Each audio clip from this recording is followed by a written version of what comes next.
பகுதி நேர ஆசிரியர்களின் கோரிக்கைக்கு விரைவில் தீர்வு காணப்படும் என அமைச்சர் அன்பில் மகேஷ் பொய்யாமொழி தெரிவித்துள்ளார். சென்னை டிபிஐ வளாகத்தில் நடைபெற்ற மாநில வள மைய திறப்பு விழாவில் அவர் பங்கேற்றார்.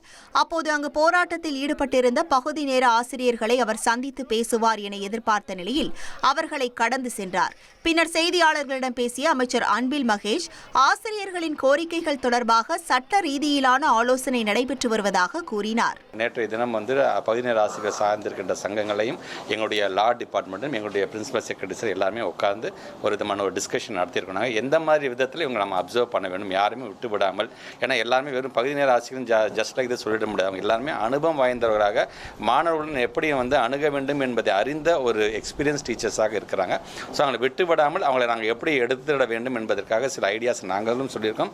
சங்கத்தை சார்ந்திருக்கோம்னா சார் மற்ற மாநிலத்தில் இதெல்லாம் நடந்திருக்கு, இப்படி ஒரு ஜியோலாம் வந்திருக்கு, இதையும் நம்ம செஞ்சால் நல்லா இருக்கும் என்று அவங்களுடைய கருத்துக்களையும் சொல்லியிருக்காங்க. ரெண்டையும் சேர்த்து எவ்வளவு வேகமாக அதுக்கான அறிவிப்பை அறிவிக்க முடியுமோ அதை கண்டிப்பாக. இனி செல்லும் இடமெல்லாம் செய்தி. தந்தை டிவியின் வாட்ஸ்அப் சேனலை ஃபாலோ பண்ணினா செல்ல இருக்கும் இடமெல்லாம் செய்தி. இதோ QR கோட் இப்பவே ஸ்கேன் பண்ணுங்க, ஃபாலோ பண்ணுங்க.